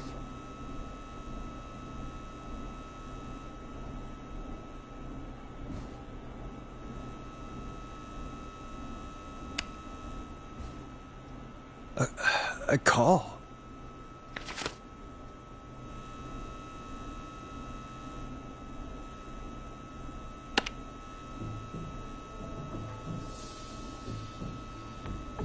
Where's Peggy, Don? Have some patience, Forrest. It's almost the end of the night. Almost the end of the show. But it's not over just yet. Got a little time still. So let's make the most of it.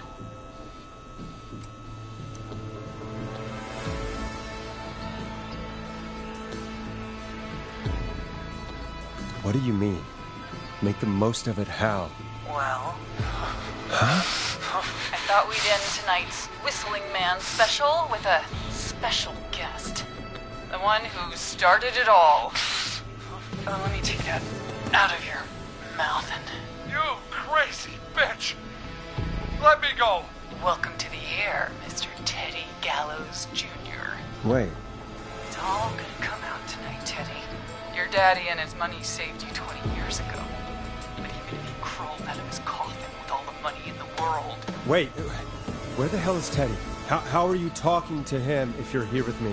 Because I'm not there with you, Forrest. I'm here with Teddy. And if he says where that is, well, he knows he'll get it. Wait, then... Who am I looking at? Forrest Nash, let me introduce you and all of Gallows Creek to my boy, Henry Barrow. Your son? You mean you...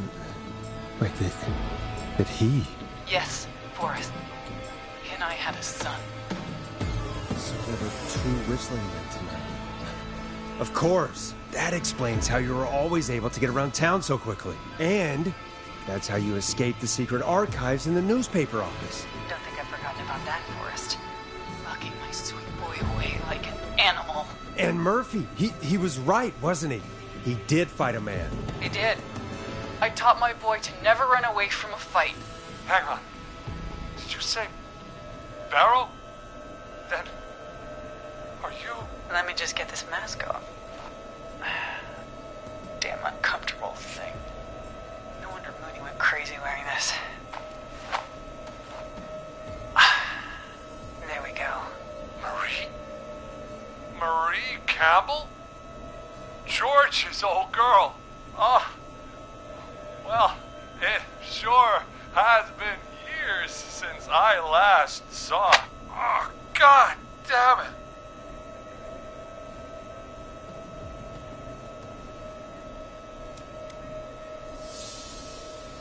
Marie Campbell. So, not Dawn, huh? No, not Dawn. What are you going to... Everyone's gonna know now what Teddy did. He killed George that night.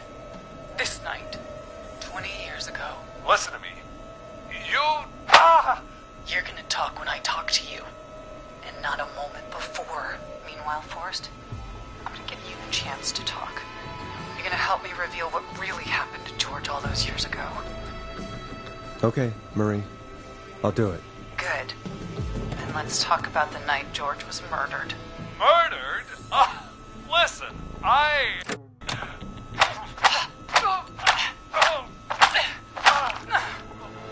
said you speak when you're spoken to. Now, I know you've done some good work tonight in piecing together what happened to George 20 years ago, and that's why I want you to interview us. Interview you? All right. I can do that. Thank you.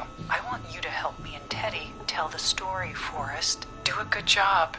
And hell, you might be the only one to leave here alive.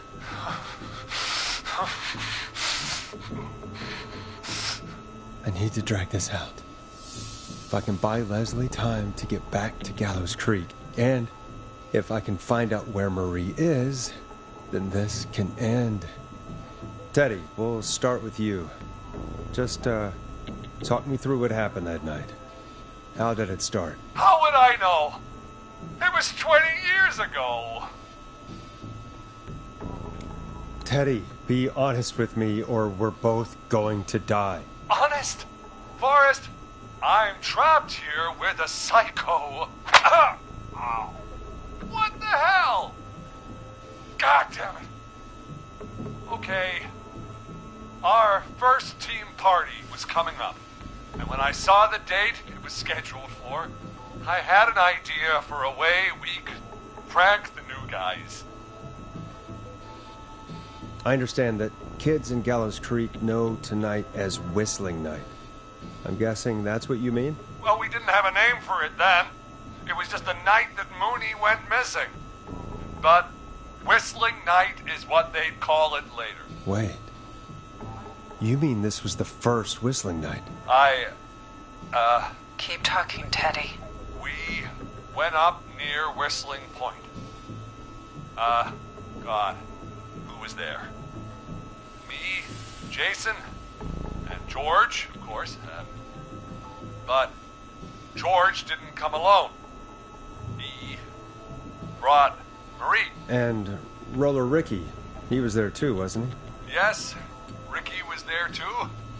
Runner Ricky, our wide receiver.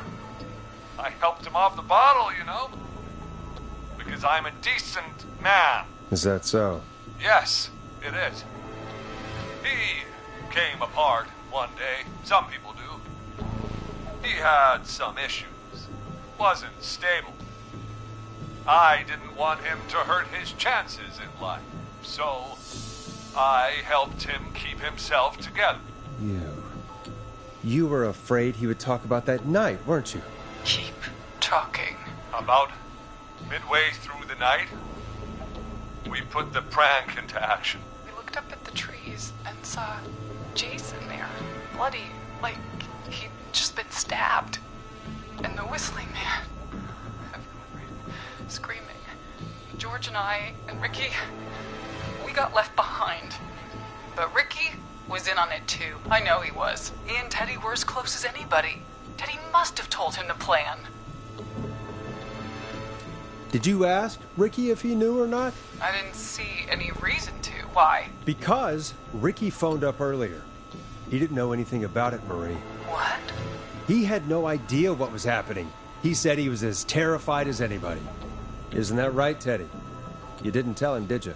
Ricky never could keep his mouth shut.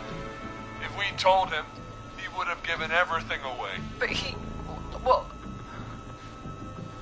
it doesn't matter. He didn't run his mouth enough to tell anybody about it afterwards. He's still guilty. It was just a stupid prank. How can you still say it was just a prank? Oh, come on. God damn it. You made George think Jason had been murdered. He thought his best friend was dead. And so tonight you stabbed him for real? It's the role he wanted to play. Jason's still alive, Marie. He was with a friend. We talked her through how to stop the bleeding and got him professional help just in time. Oh. Well, shame he didn't have the good sense to die earlier. He's gonna regret that. Enough about him. Me and George took off running, but somehow we got separated in the woods. I ended up near the bottom of Whistling Point, and when I noticed George wasn't with me, I panicked. And then, I don't know how he snuck up on me, but the Whistling Man grabs me. I scream, and he starts laughing, telling me it's just a joke. I can stall for time here. How did you feel in that moment? I felt like nothing was real. I felt small and confused. And Who was under the mask, Marie? Who was the Whistling Man? it was Chuck. Chuck Brody. Laughing away. But then he stops. And he's looking up. At the top of Whistling Point. What was he looking at? Teddy, what happened next? Nothing. It was just... Teddy? George fell off Whistling Point. How do you know what happened? I saw it. You pushed him. You were up there. You were dressed as the Whistling Man, too, and... I didn't push him, God damn it! I just chased him up there, and he kept backing up. When I saw he was about to go over, I reached out. That's what you saw. You liar! It's not my fault. He didn't know it was a joke. If he'd had any brains, he would have realized. You bitch. No one's going to believe this. After all you did. If she's lying, why the cover-up? My future was at stake, Ash. You know what it's like. People like us are bred for bigger things. I'm going to be the mayor of this town, Forrest.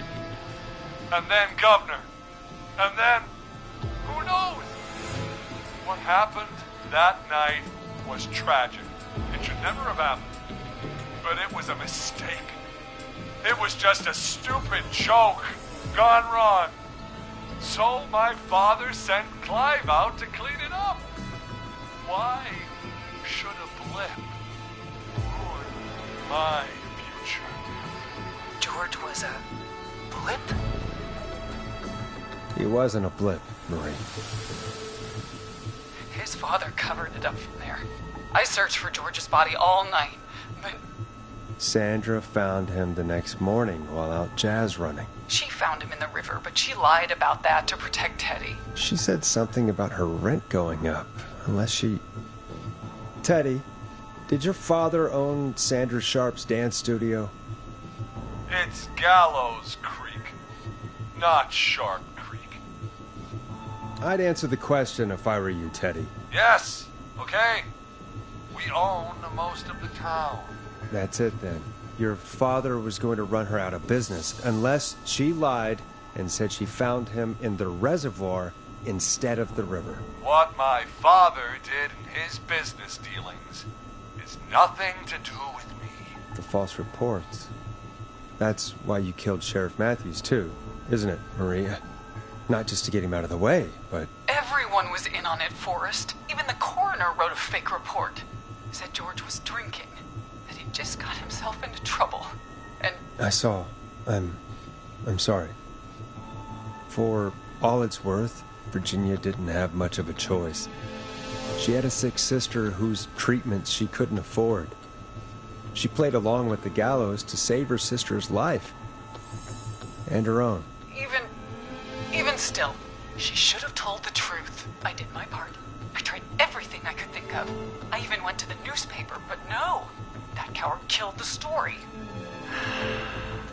We'll take care of Maurice Russell later. You've been through hell, Marie. I'm sorry. You've got no idea. Never should have started. You shouldn't have pushed my George off the cliff. He should have been punished. It's coming to a stop. At least for now. Here, where George and I first met, before he joined your football team, was right after he shot the winning throw. Wait a sec. You're at Gallows Creek High, in the gymnasium. That's right, Forrest. Not that it matters, but yes, we're here. Anyway, I think that about wraps up the interview with Teddy. So... Marie? Where? Oh my god. Peggy! Teddy? You've got to help me. Quiet. You'll talk more later. Now I have to talk to someone who mattered more than you ever did. Peggy. It's been so long since I've seen your face. I worried you wouldn't come. Marie! Oh my god. I thought you... And here I was, thinking you'd forgot me. I'd never forget my own sister. sister. Peggy, what's happening? Why are you even there? Want to explain, Peggy? Earlier, while you were speaking to Jason, I got a call. You remember? Well, it was from Dawn. She said that my sister Marie was there that night George died, and that I should come to the gym for a reunion. And when you walked in, you found out That my sister is the Whistling Man. Good to see you too, Peggy. Why didn't you tell me any of this? She said that it was my last chance to see my sister. I knew if I told you, you'd try to stop me or come with me when we need you on the radio. And I just... I'm sorry. This has to be a lot for you. I just... What happened to you, Marie? You just disappeared one day. Disappeared?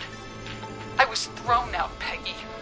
I begged Mom and Dad to do something about what happened that night, but did they care? No, they told me to stay quiet. They only cared when they learned I'd been with George, and... Marie, I'm so sorry. I never knew. It's not your fault. Really, it's Mom and Dad I should be seeing right now. But since they're dead and gone, well, I'll have to settle for the next best thing.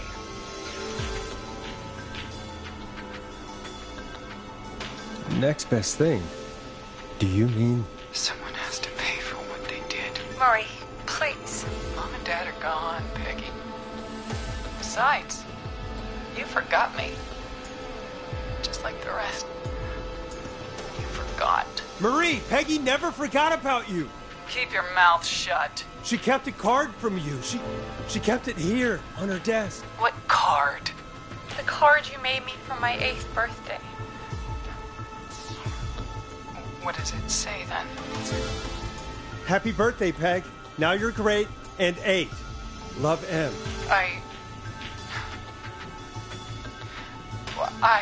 Henderson police! Freeze! No! Henry! Get out of there! Peggy! We have 2 wounded, and we're in pursuit of the suspect. Henderson police! Freeze! Forrest! Leslie, how's Peggy? She's been cut pretty bad, but we're here now. I'll be okay. God, Marie! Hey, Zara! I need you to look after Peggy. She needs help. Now, we got here just in the nick of time. Where's Marie? She bolted right as we got here. The police are right on her heels. It won't be long now. It's over, Forrest. Well, folks, it was a long night, but we made it through together. I'm gonna head off to go check on Peggy. This has been Forrest Nash. Good night. And good morning.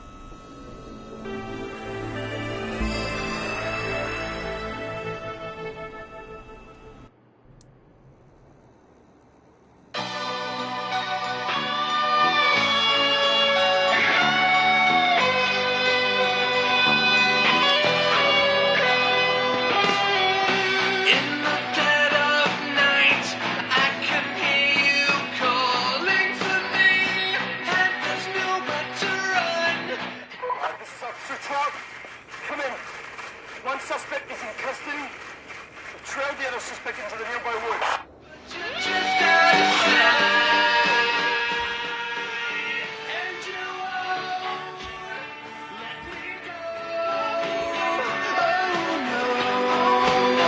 Here in the darkness, I've got this feeling. It's growing stronger inside of me. It's a killer frequency.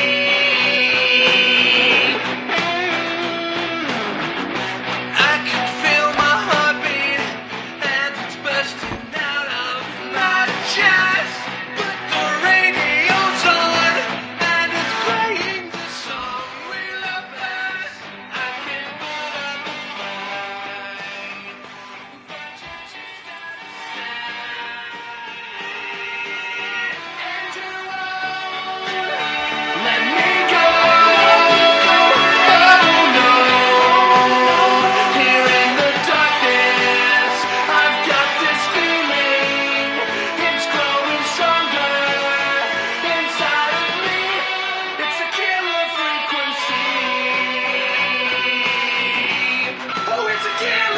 frequency.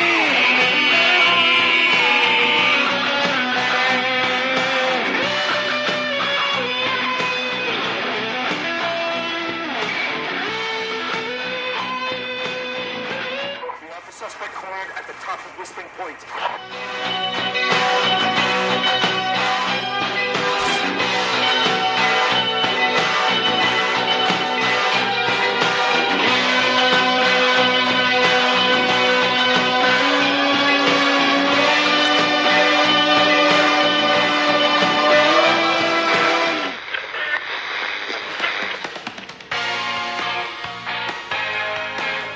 Stop! Put your hands in the air! Get down on the ground!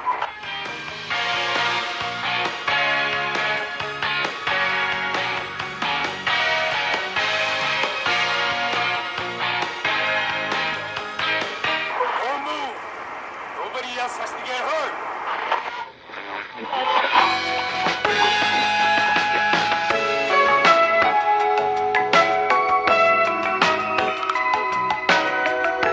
No, stop!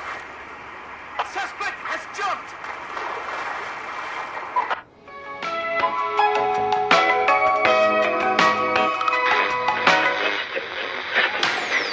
Officer Luco, do you have a visual? Negative. No sign of the suspect anywhere.